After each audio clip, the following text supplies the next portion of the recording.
systems. Gabriel, you brought up a good point. Oftentimes we see newer pilots making the mistake of making a downwind landing. Well, and downwind landings aren't a bad thing, and Murray brought up the point that, you want to take an impact from 10 feet, or do you want to take, kind of a slide from 30 miles an hour, and it's definitely better to, downwind landings are not bad, as long as you don't impact. As long as you don't have any rocks or trees or cars to run into. So one of the things that you might do is, if you are going to take a downwind landing, number one,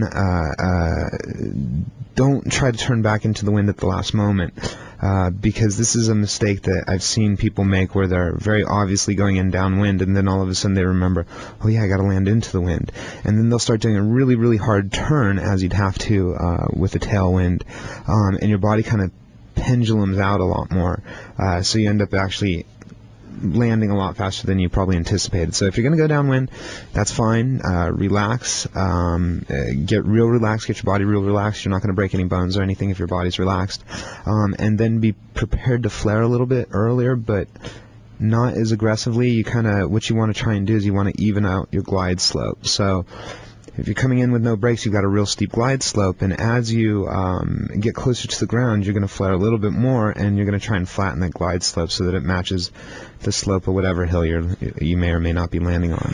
One point, Gabriel, that I think needs to be mentioned is that when you're making this downwind landing, I've seen many times where people don't even put their feet out; they just land on their back. Well, I tell you, if you're coming in downwind fast, you'll break ankles. That's why you paid for a nice harness. Yeah, I think again that could be determined. It might be safer, in my opinion, to come in kind of like a PFL, all except sliding like a baseball player into home plate.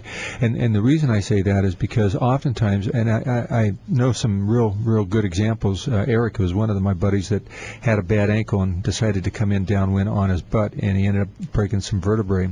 So if you're coming in hard, I think it's better myself. Now we can open this discussion. Yeah, if you're coming in hard, I've got too many broken bones. I'm going to land on my butt. I think. See, we're certainly open to some discussion on this point because we have a little bit difference of opinion. But the idea for me is that when you're coming in downwind, as long as you don't have a lot of high rocks and stuff protruding out, if you can get your feet down first, that's going to absorb a lot of energy, and then of course you're going to come in sliding on the back plate and on the cushion and the padding as much as you can to absorb the remaining energy impact. Gabriel's got a little bit different idea. Of course, he's had some broken ankles. I haven't, so I don't know if that might make a difference. And that's why, because I've landed downwind after I've broken my ankles, and it's too painful. It's too painful. Yeah. So I might as well just. That's why you're going to pay $700 for a harness. If you've got a $50 harness, then you're going to have to run. But I don't mind spending a little bit more money. That's mind you, just so that I'm not confusing any of your listeners. I'm not suggesting coming in running on a downwind. I'm suggesting sliding into home plate. Okay. But having your legs impact first and then your butt or your back plate second. Again, I hope you didn't understand that I meant running in. Right. Even so, I'd rather I usually let the harness take the brunt of it. And my harnesses don't last quite as long as yours, but right. At the end of the day, I think it's one of those things where you just got to have some practice in it, and there's nothing wrong with going out and maybe trying a couple of crosswind landings. One of our listeners just wrote in, he said that doing a rear riser flare when you're coming in for if you're coming in with a lot of wind at your back, it will, rear riser flare creates induced drag rather than brakes, which give the parasitic drag. So there's another thing. It's not going to if you're giving the rear risers, it'll I don't know how would that work. That would bring you in more like it would actually slow you down quite a bit more. I'm not so sure about that. I think. It's kind of an interesting question. We tell them to get a chance to practice these downwind. How do you slow down the fastest? But I think for me, just a double wrap on the brakes works as effective, if not more effective. Than you flare a lot earlier too, though, yeah. It depends on speed and velocity. Yeah. One of the things that I do when I land in no wind, or with a little bit of a tailwind, is I usually I surge the canopy before I land, because then what happens is and this is hard to do because the timing has to be right. Yeah. But you're flying, and you do a real hard pendulum with the wing, and you have so much extra speed. Right. You have so much extra speed when you're coming in that it kind of starts swinging you back up, and that's when you hit the flare. And that works real well for me when I land on the beach or I might just mention to our listeners that's more of an advanced technique, because if your timing's off, you'll come in twice as hard. Right. Well, you'll bury yourself. Okay. So. Okay, another problem with landings. Okay, so I'm getting the other half of the message now. So rear riser flare, induced drag rather than brakes, which gives parasitic drag. Induced drag equals lift. Okay, now I see where he's going. Okay, so when induced drag being the byproduct of lift. So when you're creating more lift when you're flying slower, it creates more lift for you as well. Not parasitic drag, which is pulling you backwards. Right. So now I see where he's going with that. And then at last second, asymmetric rear riser to rotate the glider around to the downwind side of you, I think it should say. Also, the rear risers act as the safety risers. They can cause the wing, or you can pull the wing down pretty quickly with the rear risers, as opposed to the brakes if you start getting dragged. So that makes some sense. I don't know. I'd have to go out and practice that too. Right. But the concept being that you're not actually increasing the parasitic drag. You're just increasing the induced drag, which is actually going to give you some lift. So that might work. Okay, and another problem in making these landing approaches is that people oftentimes are turning too close to the ground or too close to objects like trees, buildings, whatever. In other words, not really paying attention to where their turn's going to put them. Oftentimes people make these turns right on the edge of a forest because they're kind of coming into a real tight LZ, and that turn drops them 20, 30 feet on top of a tree or in the bushes.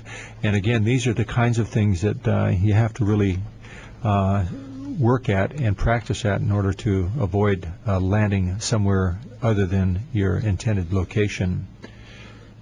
Absolutely. Don't land in trees. Okay, unless it's the only soft thing again, around. these low-flying approaches oftentimes are the things that get us in trouble. I think one of the things that would help people avoid some of these problems is to avoid using excessive brake pressure and to utilize a lot more weight shifting in your landing strategies. What do you think? Yes and no. The problem with that is that you start using a lot of body in your landing strategies, and then the glider starts rolling, so you start swinging underneath it. You start penduluming side to side, which I think is I don't think that's very safe when you're close to the ground. And you did the death spiral thing, and that's the same idea. Your body's at this pendular sort of angle, and I've done the same thing out of Torrey, where it's probably easier to fly with a little bit more brake. Maybe you won't have so much to flare with, but you also don't have the pendular wingovers going on either. I think it makes a big difference though where you're flying at. Especially if you're in some wind, the penduluming's not that bad of a thing. But if you're in no wind and you're sinking rapidly, then it's going to be a terrible thing. So it just I think it's circumstantial.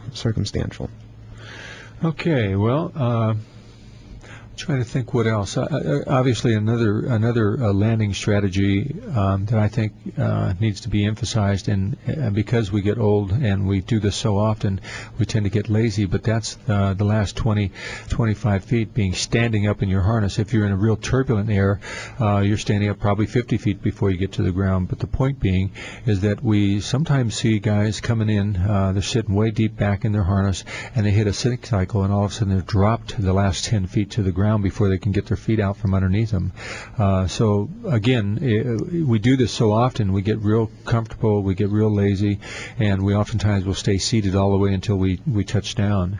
One of the ideas, guys, with getting your body out of the harness earlier is that you're creating a lot more drag when you've got, effectively 3 or 4 times more body surface going into the airflow than when you're not. So you don't have to give any extra brake, but you'll automatically be slowing down quite a bit.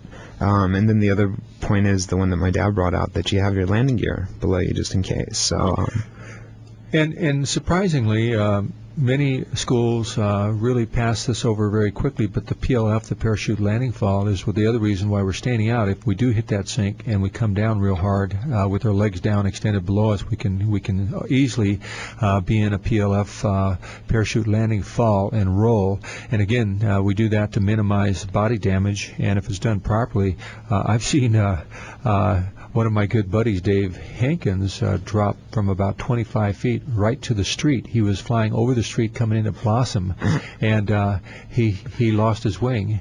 And he was a Navy SEAL team skydiving, what do they call them, the leapfrog, and he fell the entire 25 feet onto the hard deck and got up and walked away because he was a guy that knew how to PLF. So again, those kind of falls can really help eliminate a lot of damage, but you have to be standing and ready to do that when you come in.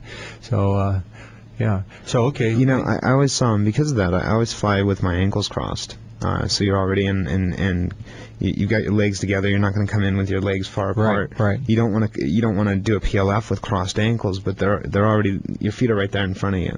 Especially when I'm close to the ground, I always keep my legs real close together. Right. Your ankles should be together. That's right. Yeah, and as not necessarily crossed, but when I'm flying, I have them crossed. When I'm standing up, or when I'm standing up in my harness, then I have them right next to each other. So you're ready to do a PLF if you had to. And that's just another good idea. Okay, any other ideas? If anybody want to message Gabriel with an idea, please do. We're wrapping up on these landings, but we're going to be curious. Many of you that were listening to the program on the archive, I want you to, if you would, please send us a note suggesting some other moves that could be made to make your paragliding landings more safe. And we're looking at ways that we can try to help eliminate paragliding accidents, because the numbers, again, in the last 5 years have ranged from 25 to 45% of all paragliding accidents occur at landing, and we're trying to see what we can do to make that problem change. So, good, okay. Gabriel, what's up? Nothing. I'm just I'm reading a couple of last comments that we had on that. We got a lot of comments on that last one. Yeah. So sometimes it's difficult to read it and try and figure out what's being said here, and then trying to keep the conversation going with you, and then so multitasking. No, I tell you, I'm out of it today. I'm just tired. It was a long trip coming back. The one flip side of this wonderful adventure I had was that because of the SARS virus, a lot of the airports are shutting down right now. Makes for a really cheap flight, guys, and means you get nine seats to yourself, which is really nice. But the downside is you're sitting in an airport terminal for 2 days trying to get out.